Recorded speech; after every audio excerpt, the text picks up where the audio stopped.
मु श्री भागीरथी साहू वसुधैव कुटुंबक मिशन मु जड़े सेवकर सेवक रूपे परिचय देवाकू चाहे। प्रकृत रे वसुधैव कुटुंबक विचार एते ऊर्ध्व स्तर तार सेवा करने मो हृदय भीतर जो मानसिकता जागृत होची मु से कार्य करने को चाहूँगी। जदियो मते सभापति आसन रे बसैचंती तथापि मु निजकु जड़े सेवकर सेवक रूपे परिचय देवाई आनंद मन करे। वसुधैव कुटुंबकम मिशन उद्देश्य विश्वर मंगल,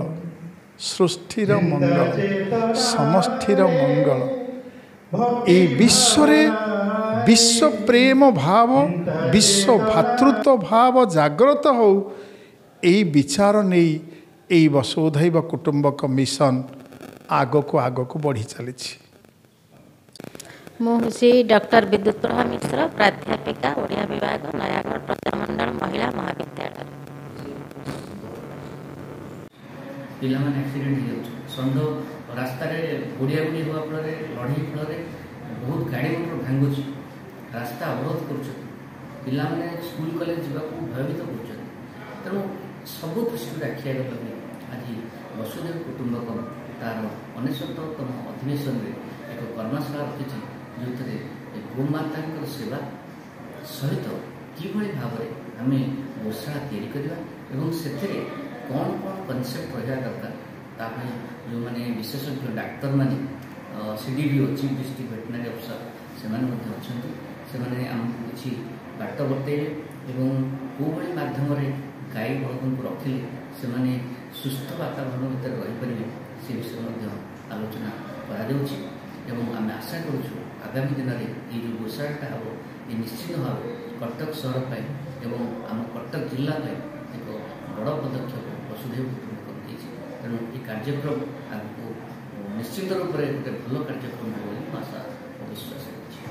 जय घोषणा हो किंतु प्रत्येक गोरु को उचित आमे सम्मान देवा, प्रत्येक गोरु को जेमती आमे तार सेवा करिया दरकार से बड़ी सेवा करी ताको रक्षाबंदी करि परबा तार रखंतु नहले मु कहबो अनुरोध करबी आपण से गोस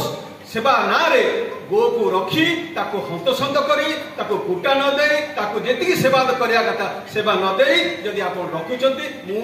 रवि तो आनंदे होई बासुकी कांदी बादु करे तोर होई न दुखी तो आनंदे होई बासुकी कांदी बादु